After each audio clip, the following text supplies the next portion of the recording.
यार के लइका के गईनी बराते आ हो गईल बवाल दुआरे पर जाते।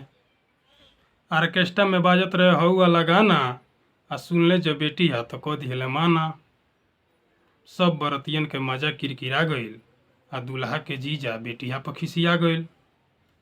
कहलस कि अपने मन में बनत अनिताजी आ काहे ना आर्केस्ट्रा में भोजपुरी गीत बाजी। फ्री में नइखे आइल रुपया बा लागल आ यार के छोटको लइका बड़ी तेज जागल। कहा सुनी होखे लागल बिगड़ी गईल बात आ दुनू ओर से चले लागल हाथ घुसलात।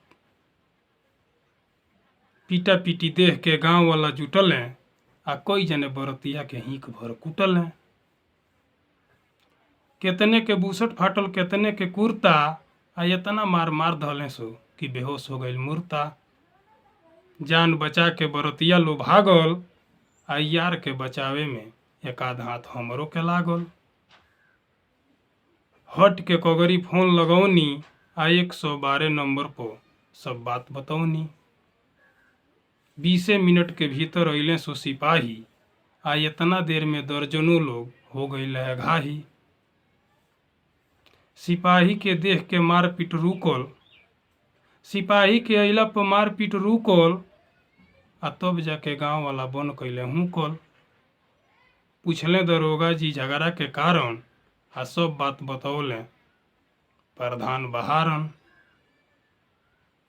आर्केस्ट्रा में बाजत रहल फुअर फुअर गाना आ यही से गांव वाला कैले हमाना। बरतिया लो रहल पी के भुताइल आ यही से झगड़ा भइल ह दरोगा जी के बुझाइल। दोनों पक्ष के बैठा के दरोगा जी समझौले आ देख रेख में अपने बियाह करौले। बारात जाए वाला भाई बारात भले जइह जा आ जुग जमाना खराब बा देही अपन बचइह जा। जुग जमाना खराब बा देही अपन बचइह जा। कविता अगर अच्छा लागल होखे तो लाइक करी, कमेंट करी। फिर भेंट हुई अगला कविता के साथ।